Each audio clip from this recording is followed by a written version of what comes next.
Hello everyone. So I'm back for the part 3 of setting up your home server. So we've discussed a few things earlier. The first part was the requirements, the hardware requirements, the local area network and all of that. And then in the last video in part 2, we set up a single node cluster. And at the end of that, there was kind of like a bit of a sound issue. So I'll walk through the last part of that tutorial. So when we had the cluster set up, so as you can see, we have like a single node running. I initially was I created an Nginx pod, which is still running, kubectl get pod. And we can see the, the pod running. And you can notice that I have a K. So instead of writing the entire kubectl, I created an alias just to save myself some typing. So the reason the pod wasn't running, as I was explaining previously, was because there was a taint on the node, because the control plane is designed to not really run pods by Kubernetes, only the system pods. So because I only have one node, I had to remove that taint so that my application pods can be scheduled on the control plane. So this was what I did. I ran that command, which is this. So this was the taint that was on the control plane that was preventing it from being able to run containers, my application containers. So I had the minus in front of it, and that was the way I was able to get rid of that taint. And now it doesn't have any taint. So if I grep for taints, I don't have any taints on that node anymore. So that's why it's able to run the Nginx. So now we have the Nginx running, and the application is running, but then there's no how we can have access to it on the local area network. So the application is running. Actually, I'm going to convert that application to to a deployment. So let's just delete the actual the pod that we had. K delete kubectl delete pod Nginx pod, and instead I will create I'll create a deployment. So K, which is now kubectl in this case, create deployments demo hub, and then I want to use the Nginx image, Nginx, and then the replicas is just one. So yeah, I'm creating a deployment instead of having just a single pod. So K create deployment, K create deployment demo app, and then the image. Okay, and then I'm missing the dash dash replicas, so it should be dash dash replicas. And if I get the deployment, now I have a deployment, and then it's running and all of that. So this is a pod running. We have one replica running, but it's not accessible from outside the multi-code. And if we do k get pod dash o wide, we can see that it's running on the control plane. So to have this application to become accessible, we need a service that would load balance in front of the pod. If there were more than one, it would load balance and route traffic accordingly to whichever of the pods that would handle the traffic. So if would expose the deployment, so I'll just do k expose deployment, and you can always use the -h to guide you if you don't remember what the command should look like.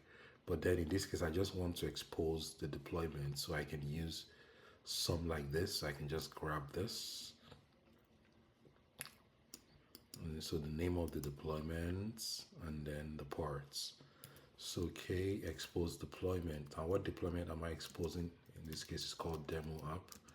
And then the port is running on port 80. So if I run that and I do K get SVC, now I have the service.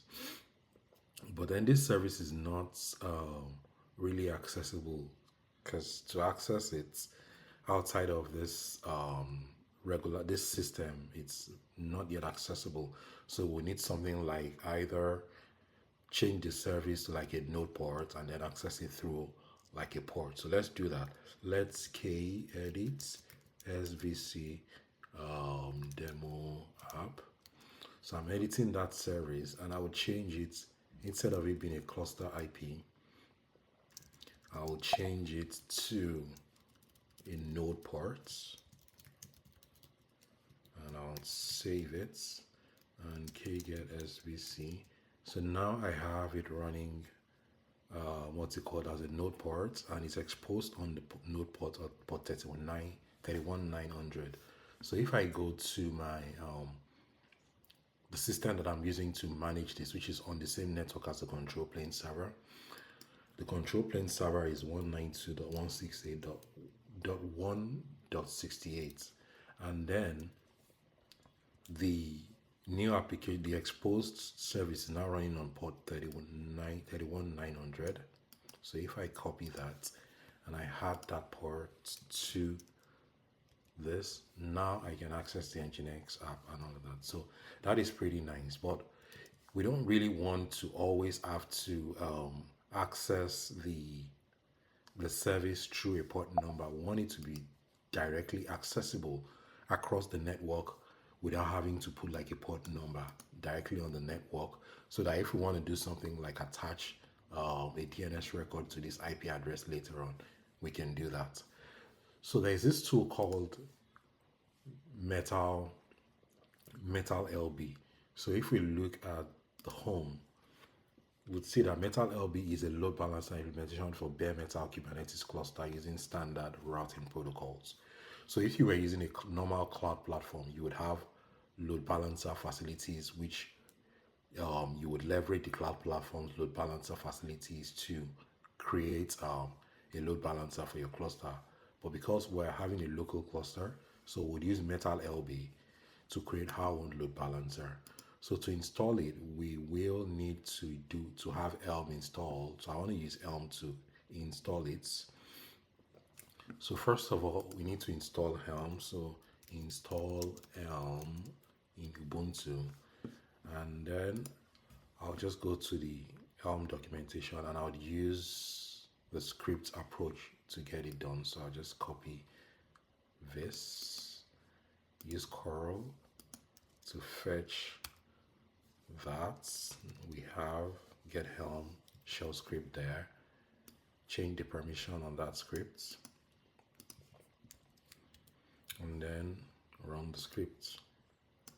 And if we do that, then so that would run the scripts and get Helm installed. So Helm is installed, it's copied into USR local bin. And if I do Helm version, or I see that I'm running Helm version 3. So that's good. We have Helm installed. Now we can get back to business, which is installing MetalLB. So I can create, so let's just get MetalLB, and I usually like to pipe the values so that we can actually see what we're installing. So let's do Helm show values for MetalLB, and then pipe it to metal values.yaml. I hope I got that right. Yep. So saying repo Helm, is it values show? Sometimes I get it mixed up. I think it's show values anyways. Okay, yeah. So I'm actually not wrong. I have not even like added the repository. So so I need to add that repository using Helm. So I run that, and I forgot the H. So I'm adding the repo now. So now I can rerun that command, and now it's piping it into that value. So if I ls, now I have metal values. So let's cat metal values and see a couple of things. So I want to customize a few things. So one of the things that I want to, so actually instead of using cats, I would use vim so that I can edit some of the values before I make the installation.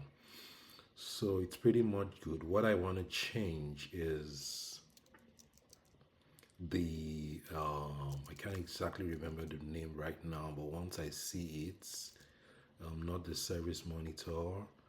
I think it's called not Prometheus. Address. So it was kind of like something that I needed to set to ensure that there is no conflict with the newest versions of Kubernetes. So let me just go to troubleshooting, and it was something that I saw under troubleshooting. So it says, yeah, this is what I'm looking for. Ignore, exclude LB. So typically this, so this is the value that I'm looking for. So let's just look for ignore. Yeah, so this is what I'm looking for. /ignore. And then I want to set this to true. I'll explain why later, but I just want to get it running.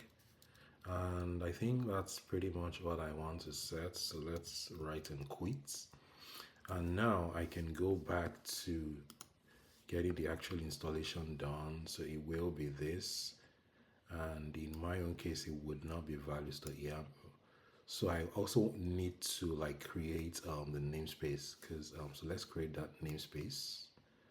So I'll copy these and do kubectl create namespace, and that is a namespace.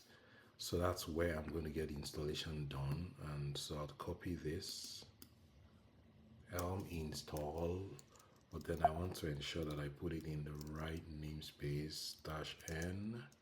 I'll just copy it so that I'm sure I'm not making any mistakes. Copy that, and then I'll just paste it right here. And so Helm, install that in the MetalLB system namespace. And the values.yaml file that I want to use is the one that I edited earlier, which is metal values. And I can hit install. And so this would say, so you can see that it says it's deployed, so we can do elm ls, and then because it's in the other namespace -n metal-lb system, and we can see, so if we do k get kubectl get pods -a, we can see that metal-lb is still trying to run the controller, and then the speaker is basically the one that will do like advertisement of that the IP range, but I would explain better when I get to that part. And yep, so let's see, let's just try that again, and get pods -a, and yes, so we have 404 and 1/1, and yeah, that's MetalLB running. In the next video I'll show you how we're going to get to use it and have our load balancer on our local area network. Thanks for watching, and see you in the next one.